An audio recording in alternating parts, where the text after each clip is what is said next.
Good afternoon, everybody. Welcome to SportsBeat Live, Chiefs post-game edition.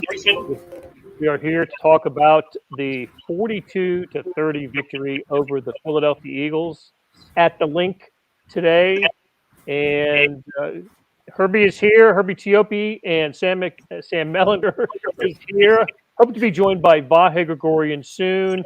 I think Sam McDowell is having technical difficulties and won't be able to join us today. Yes, exactly. Technical difficulties. But we got plenty to discuss on this post game show. It was a wild game. The last thing I wrote for the Star is this was the fourth game in NFL history without a punt, and that's in the regular season. There have been five overall, and the Chiefs have been involved in two of them, including today's. They were involved in a playoff game without a punt those many years ago. So we're going to break it down. We're going to talk a little offense, a little defense, and Herbie. Let's start with the offensive side of the ball because so much happened in a good way for the Chiefs from you could say from the first to the last possession and darn near every possession in between. I'm on mute. I got you now. Well, hey, on offense, everything you wanted to be good was good. Passing, Patrick Mahomes with 5 touchdowns, 3 of them going to Tyreek Hill, 2 underhanded throws, one to Clyde Edwards-Helaire, the other one going to, if you want to score a touchdown every time you're in the red zone, you just find yourself number 88, Mr. Jody Fortson. But hey, they also ran the ball really, really well. 200 yards rushing. Edwards-Helaire with his second straight 100-yard rushing effort. If my math is correct, that's 386 yards total yards rushing over the past 2 games. You wanted an offensive show, you got one today. And, conversely on defense, the Eagles were able to also put up a lot of yardage, but that's a subject for a different time here during the show. But you're right, Blair. The offense looks sharp. What'd you make of the offensive line? But if you're running the ball well, then you're obviously blocking up front. And Edwards-Helaire also mentioned that during his post-game press conference, when he said that they made a concerted effort with the offensive line group in their meetings to try to establish that run, and it translated well to the field. All right, and I think Beth is muting us when we're not talking, so playing with spinning the knobs, and so if there's a little delay in you answering a question, it's totally understandable. But Sam, I read your Insta reaction, which has been posted on kansascity.com for a while, and I really agree with it. The Chiefs just they look fantastic on that side of the ball. 5 touchdown passes for Mahomes matches the second most he's ever had in a game. 3 to Tyreek Hill. You can take away Kelsey or Hill, but you can't take away both of them, and they took away Kelsey today. So, just what were your overall? Let's stick on the offensive side because I think the bulk of our conversation will go to the other side of the ball here in a minute. But what did you think about the offense? I thought they were really, really good. I mean, it was 6 touchdowns on 7 possessions, right? The one exception, I mean, not counting the kneel down at the end, right? But the one exception was another, third game in a row that Patrick Mahomes has forced a third down pass that turned into an interception. So that's, I don't know what level of concern you want to have for the best player on the planet, but choose your own adventure there. But I agree with Herbie on the offensive line, but I would specifically say the 3 middle guys, guard, center, guard, were terrific in the run game. My goodness, there were times they were pushing the line of scrimmage back, a full yard, 2 yards, 3 yards, especially in short yardage. And I hope people notice that, in those short yards. I mean, how many times in the last 3, 4, 5 years or whatever, we, sort of groaned about the Chiefs' inability to do that, to just get the boring third and short conversion. And they could do that now. Lucas Niang, I thought, stood out in the wrong way in pass protection. But I just saw Terrence Warner-Robinson, who's fantastic, by the way. And I love that he watches he's the best.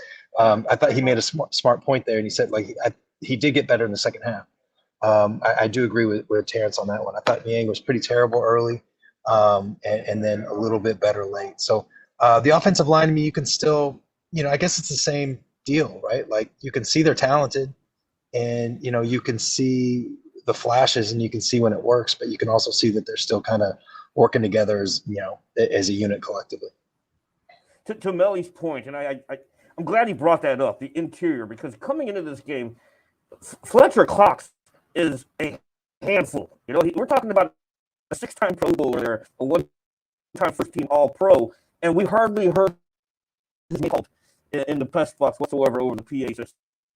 And that tells you what Sam there pointed out, that Creed Humphrey and the two guards there, Joe Tooney, as well as rookie Trey Smith, were doing their job containing Fletcher Cox, which is huge. That'd be nice of Sam McDowell to make a cameo appearance there. Be sure to thank Sam for coming by and waving behind you, Melly. Hey, so a couple things about the offensive line I want to get your take on.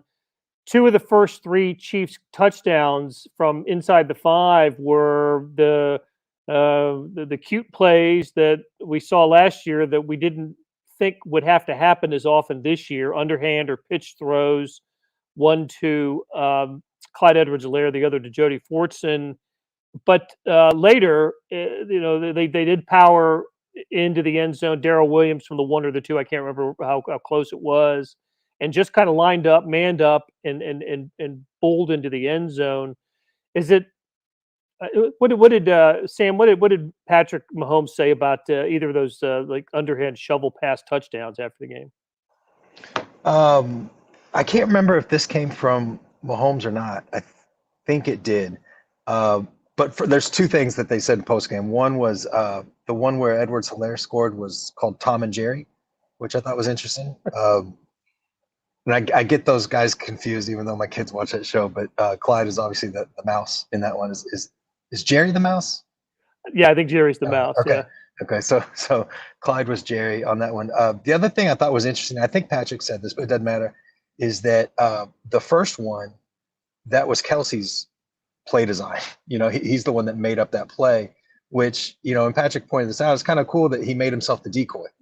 Like he's the one designing a play, and like, hey, I'll be the decoy so somebody else can get a touchdown. I do, and we've seen the other side of this, right? Like we've seen Chiefs teams where guys are making personal business decisions and looking out for their own, and I do buy into the idea that this group is not like that, especially at the top of the roster. I think that kind of thing matters a lot.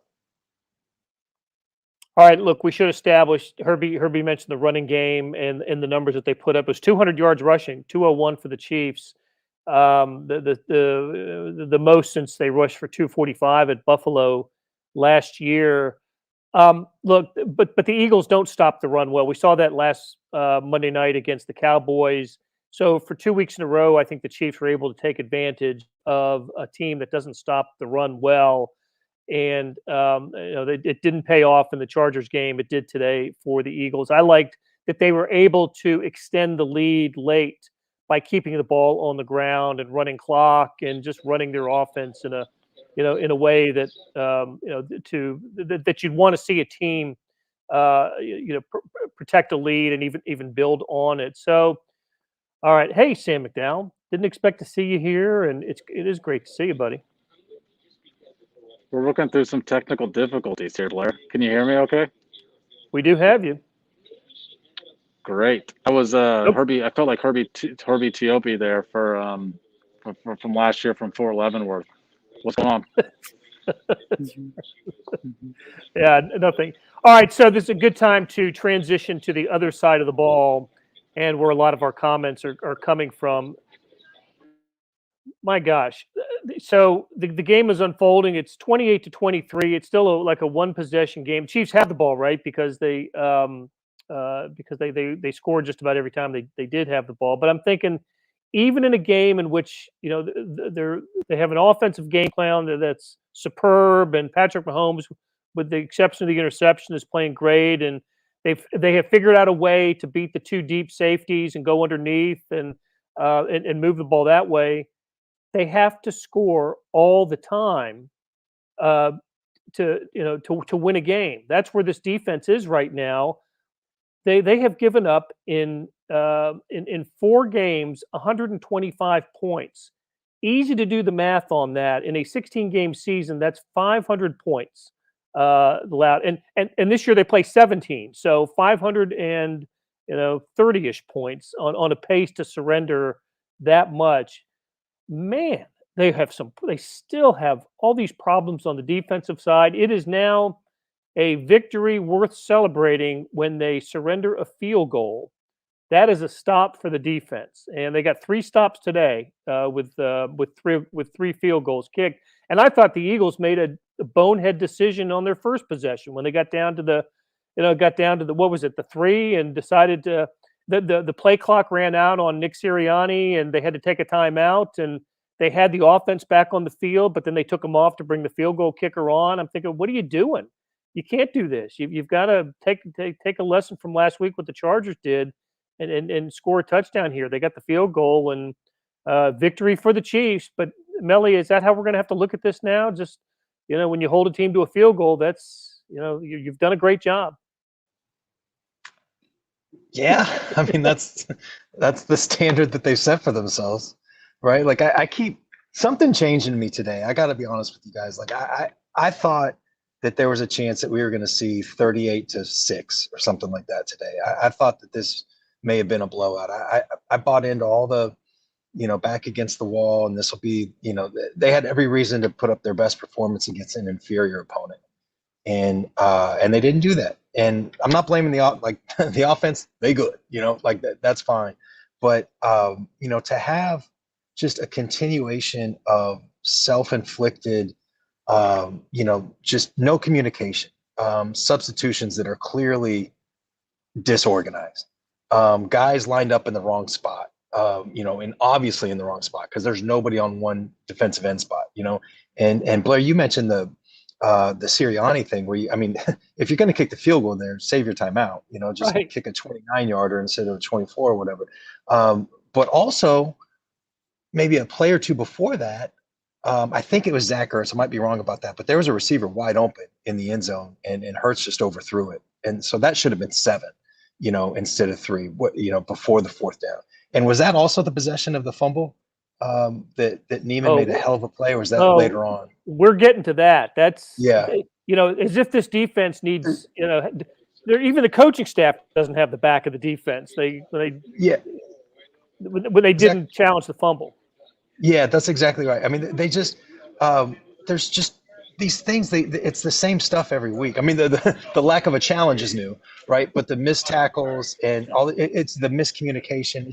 And I don't get it. Like it doesn't make sense to me that you have a 3rd-year defensive coordinator with leaders, veteran leaders at every level. Chris Jones, Anthony Hitchens, Tyrann Mathieu, Daniel Swanson. There's not a reason that these guys should be this, disorganized, but they are week after week. And so I thought this was going to be the first step, okay, they're starting to fix this thing. It didn't happen today.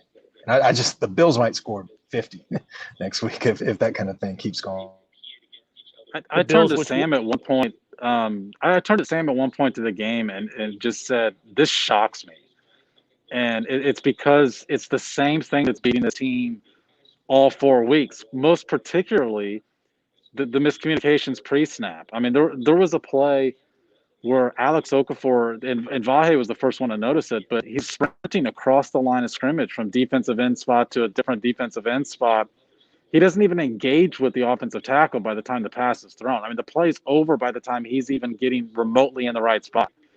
And you asked, if we should view this defense differently. Well, I think Patrick Mahomes is telling us he views this defense differently. I think that's one of the reasons that he's thrown some of the interceptions that he's thrown, because they've all come on 3rd down plays when he's about to get sacked. And I think he's basically telling us, I can't afford to punt here. It's a better option to try and make something happen, even if that percentage is small, because I know what the percentages are if I give the ball back to the opposition. So, I mean, take your cues from that. This isn't a great Eagles offense. I think Jalen Hurts might end up being a good quarterback, but he's QB1 for the first time this year. he ends up throwing. Look, there were some garbage time yards and certainly the final touchdown for the Eagles, but he throws for 387 and 2 touchdowns. No interceptions. The Eagles end up with 461 yards of total offense. Listen, I get that the Eagles were, probably had a lot of focus and determination after getting somewhat embarrassed on Monday night at Dallas and wanted to show that they're not that team. But my gosh, Sam, I agree with you that as I'm watching this game unfold in the first half, I'm wondering how long is it going to take for this to shore up, and is it ever going to happen? Because teams are going to play fast against the Chiefs. That's where this confusion is coming from, isn't it? Their teams are playing with pace. The Chargers did it last week. The Eagles did it today. I'm used to seeing it in the college game. We see it in the college game all the time, but the Chiefs don't have an answer for pace. And listen, there's some individuals that are not playing well.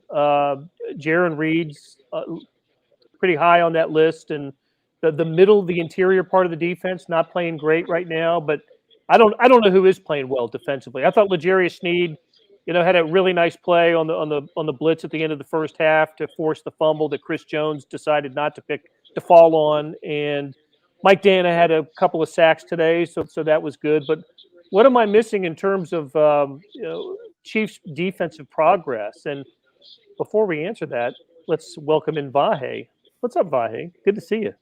Hi, Blair. Hi, yous guys, as we say back here in Philly. That's right.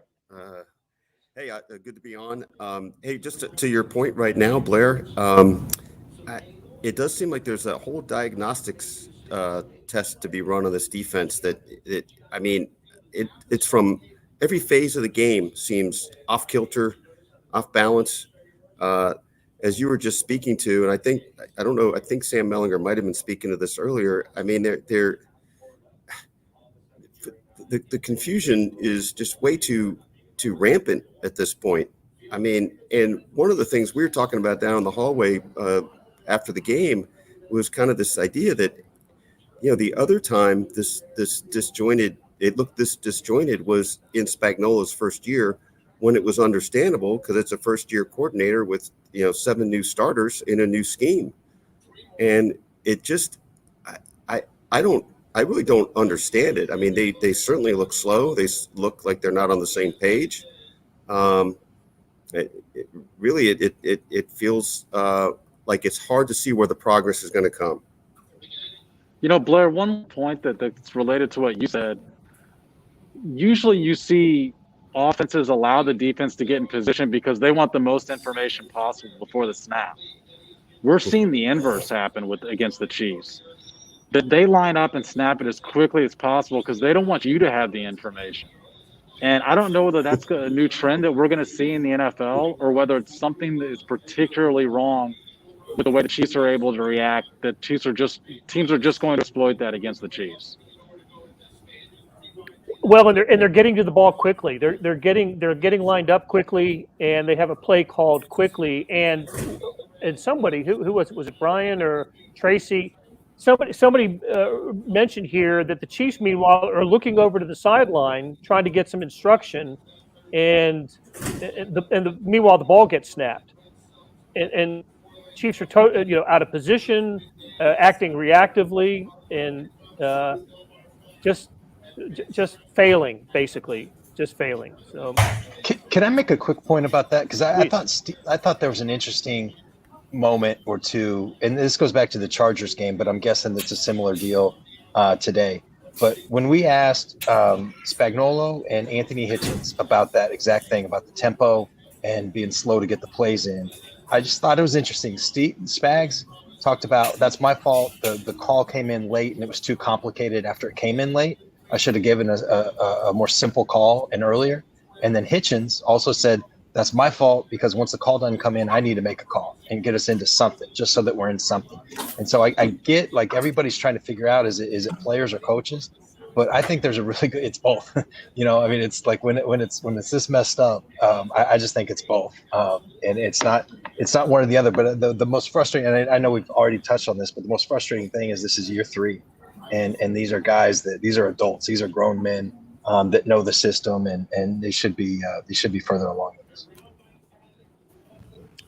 I think for me, I want to see what happens. Go ahead, Herbie. Yeah, I'd love to see what happens once they're finally fully healthy. Frank Clark has now missed 3 of the first 4 games. Charvarius Ward has missed the past 2 games. They're not fully stacked at the linebacker position because Willie Gay has been out for these 3 weeks. And they're going to need Willie Gay back sooner than later because Ben Neiman now is dealing with a concussion. So, how long is it going to take for him to return?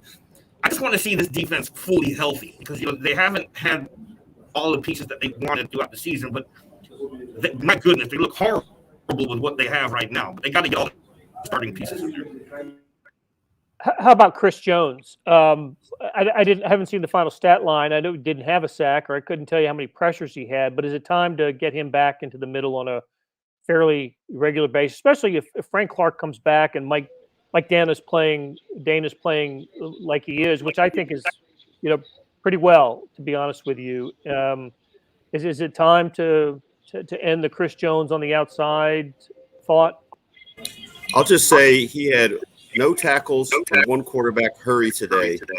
So do with that as you will. Yeah, I think the problem is no matter where you put Chris Jones, you're putting a hole as where you leave him. If you move him off of defensive end, I still don't know who plays there. I mean, Mike Dana had a good day today. Potentially when Frank Clark comes back, I do think you'll see more of Chris Jones in the middle. I don't think it's going to be just completely a shift back to where we saw him last year, the previous couple of years. But clearly when he's not the defensive tackle spot, they can't pressure enough from up the middle. They don't have a defensive tackle this year with the sack. I think they've got to get more production somehow up the middle. If that means moving Chris Jones back and already admitting a month into this experiment, maybe it wasn't the right way to go, then that's got to be it.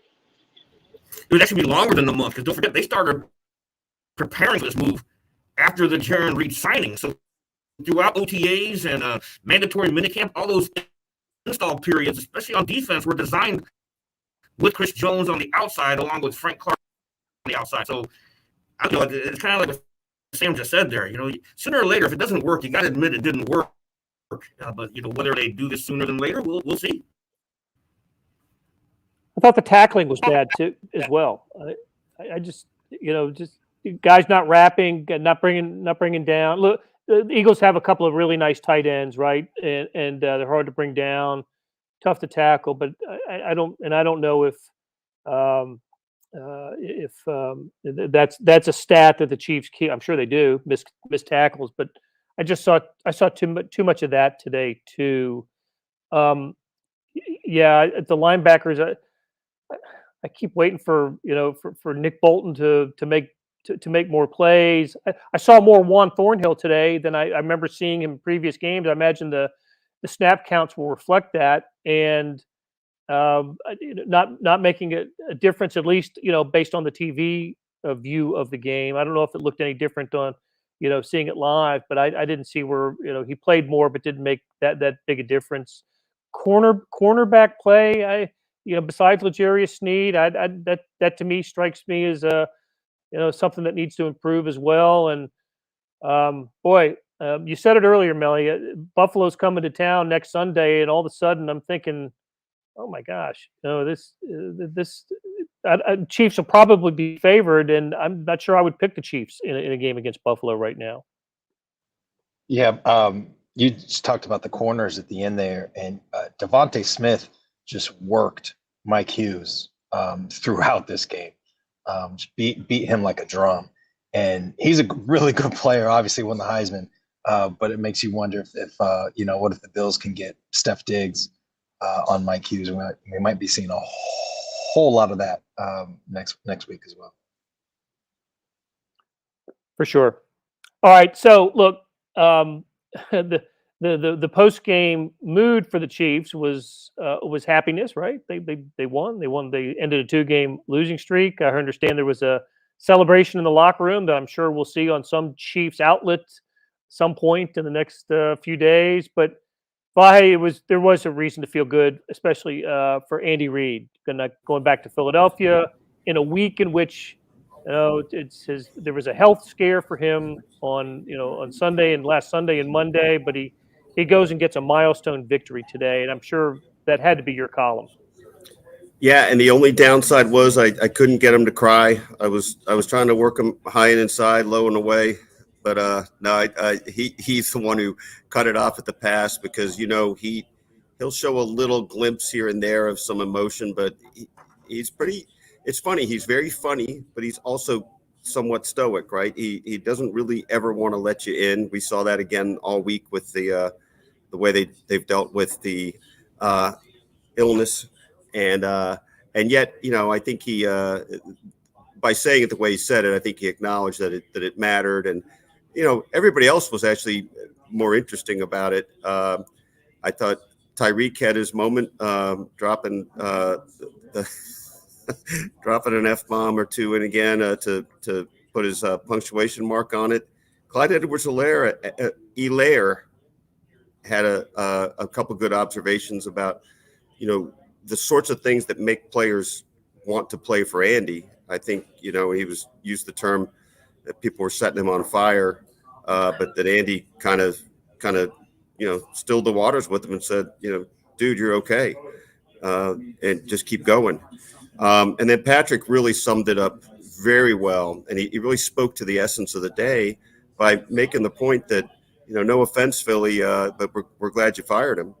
And, he also spoke well to the point that the reshaping of Andy's legacy now is that he's more and more going to be cemented as the guy who coached the Chiefs, not the guy who coached the Eagles. And Sam Mellinger and I were kicking that around earlier, and I think you can see that's what the future is, right? And it won't be just because it's the second team he coached. It's because of the way it's gone there and kind of the next tier of credibility that he has because of his time with the Chiefs.